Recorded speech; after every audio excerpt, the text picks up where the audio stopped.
এই মেয়েটি তার বড়লোক স্বামীকে মেরে ফেলার জন্য এক ভয়ঙ্কর পরিকল্পনা করলো। তো তারা হচ্ছে এক জায়গায় ঘুরতে গিয়েছিল বোটের মাধ্যমে। তো তখন তার স্বামীকে জলের মধ্যে লাফ দিতে বলে, যেখানে অনেক অনেক কুমির ছিল। তো লাফ দেওয়ার পরে বেশ কিছুক্ষণ যখন তার স্বামী উঠছিল না, তখন মেয়েটি মনে মনে খুশি হচ্ছিল। কিন্তু কিছুক্ষণ সময় যাওয়ার পরে তার স্বামী জলে থেকে উঠে আসলো। আসলে তার স্বামীটা আসলে সাঁতার জানতো। সে আসলে তার স্ত্রীর সাথে মজা করতেছিল। তো কিছুক্ষণ পরে উঠে আসার পরে মেয়েটির মন ভেঙে গেল। সে মনে মনে অনেক রেগে গেল এবং আবারও বলল যে একটু উপর থেকে ডাইভ করে দেখাও। তো তার স্বামী পাহাড়ের অনেক উপরে উঠে গেল এবং একটা লম্বা শ্বাস নিয়ে উপর থেকে লাফ দিচ্ছিল, আর মেয়েটি দূরে থেকে ভিডিও করতেছিল। তো এবার কি হলো বন্ধুরা, এবার তার স্বামী অনেক উঁচু থেকে লাফ দেওয়ার কারণে পাথরে মাথা ঠুকে হয়তোবা মারা গেল। আর মেয়েটি বেশ কিছুক্ষণ সেদিকে নজর দিয়ে তাকিয়ে থাকার পরে দেখলো তার স্বামী আর উঠলো না। সে মনে মনে অনেক খুশি হলো। কিন্তু এবারে হবে হচ্ছে মূল ঘটনা। মেয়েটি যে স্পিড বোটের সাহায্যে এখানে এসেছিল তার স্বামীর সাথে, সে বোটটা কিন্তু তার স্বামী চালিয়ে নিয়ে এসেছিল। কিন্তু সেই বোটটা কিন্তু এই মেয়েটি চালাতে জানে না। তো তার স্বামীকে মেরে ফেলার পর সে এখন কি করবে? এই স্পিড বোটটা চালাবে কিভাবে, আসে বাসায় যাবে কিভাবে? তো সে পুলিশে ফোন করার চেষ্টা করে, কিন্তু অনেক ঘন জঙ্গল আর অনেক ভিতরে হওয়ার কারণে নেটওয়ার্ক থাকে না। তো মেয়েটি অনেক টেনশনে পড়ে গেছিল। কিছুক্ষণ বসে বসে কান্না করলো। কারণ হচ্ছে এত ঘন জঙ্গলের মধ্যে কেউ নেই যে তাকে এখান থেকে বাঁচিয়ে নিয়ে যাইতে পারে। কারণ মেয়েটি পরিকল্পনা অনুযায়ী তার স্বামীকে এত ভেতরে নিয়ে এসেছিল। তো হঠাৎই মেয়েটি স্পিডবোটটি চালানোর চেষ্টা করে এবং একটা সুইচে চাপ মারে এবং গিয়ারটি সামনের দিকে ফেলে। তো স্পিডবোটটি ওখানে ঘুরতেছিল বারবার, আর মেয়েটি অনেক ভয় পাচ্ছিল।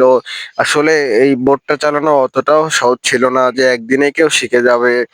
তো তারপরে অনেক চেষ্টার পরে সে ঘোরাতে একদম নিয়ন্ত্রণ হারিয়ে ফেলে, আর সে অনেক ভয় পেয়ে যায়।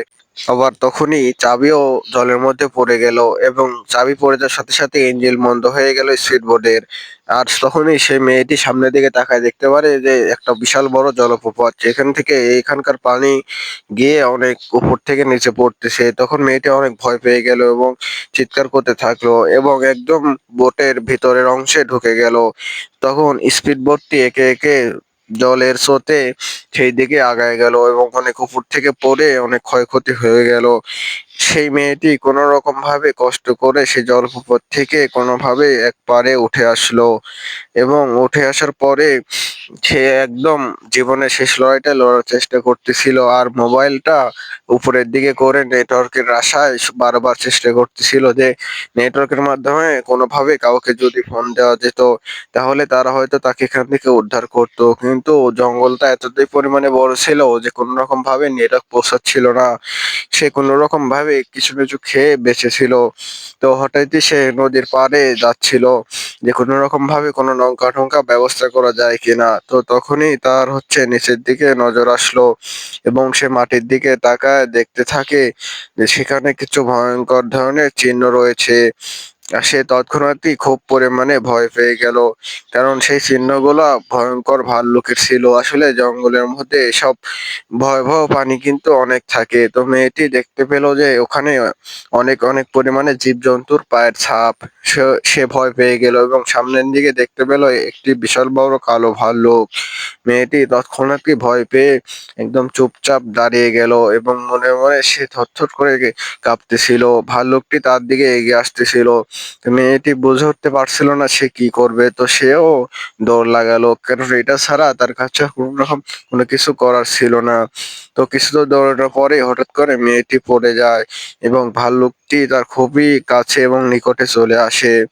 তো তৎক্ষণাৎ মেয়েটি একটা বুদ্ধিমানের কাজ করে, তার যে পায়ে জুতোটা ছিল সেই জুতোটা মেয়েটি খুলে চেঙ্গা মারে এবং সেই জুতার কাছে কিছুক্ষণ ধরে সেই ভাল্লুকটি শোকাশুকি করতে থাকে। এই সুযোগে মেয়েটি বুদ্ধির পরিচয় সেখান থেকে জানে বেঁচে পালিয়ে যায় এবং সে এক জঙ্গলের মধ্যে আশ্রয় নিয়ে থাকে।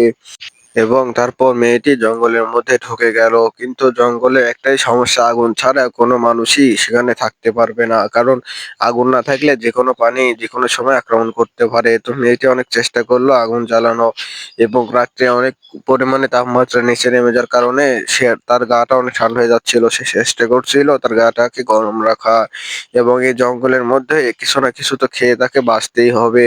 তো আসলে সেই পরিবেশটা সেই একটা মেয়ের জন্য এই জঙ্গলের মধ্যে খুবই কঠিন হতে যাচ্ছিল। কারণ চারিদিকে অনেক ভয়ংকর, ভয়ংকর জীবজন্তু ছিল। তো সুপ্রিয় দর্শক, পার্ট 2 দেখতে অবশ্যই কমেন্ট করবেন।